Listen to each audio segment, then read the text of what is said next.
Карабаева Айсалкын Раевна Ош шаары дейт, Ош шаарынан келген экен. СИЗОдо камакта жаткандарга шарттар начар, печкаларын алып коюп жатышат дейт. СИЗО эми курорт эмес да, ошон үчүн СИЗО. Анан печкаларды уруксат жок. Ал жерде акча төлөбөйт светке. Күнү түнү дебей сайып коет, свет кетип атат, мамлекеттин эсебинен биз төлөйбүз. Мына силердин чөнтөңөрдөн чыга турган акча. А өзүнүн ичиндеги жылуулугу жетет аяга. Мен деле бир эмес 2 жолу камалып чыктым, бирөөндө 9 ай жаттым, экинчисинде 3,5 жыл жаттым. Эч жалоба эттимби бирөөнө? Эткен жокмун. Чыдадым, анткени СИЗО деген СИЗО, түзөтүү колония деген түзөтүү колония. А жерден адамдар түзөлүп чыгат.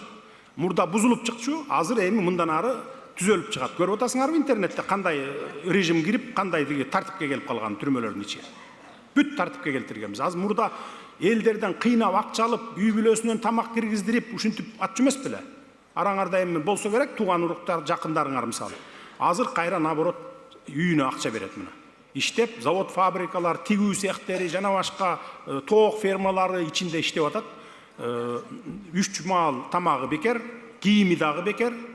Мурда мына мен отурганда баягы чокойлорду жана неме го, каучуковый чокой бар го деге, тапчка.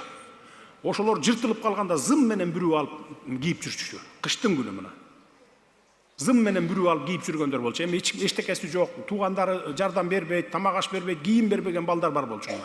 Азыр бардыгы бирдей кийим, роба менен, форма менен жүрөт мына. Башынан бутуна чейин зыңкыйган сапожкаларды кышкысын өзүнчө, жайкысын өзүнчө кылып туруп тигип мына берип атабыз мына. Ошон үчүн түзөлүп чыгышат да. Тигүү цехтерин койгонбуз. Эркек аялы дебей ошону үйрөнүп атат азыр. Чыккандан кийин дароо эле ошо тигүү цехтерине барып туруп иштегендей кылып кылабыз.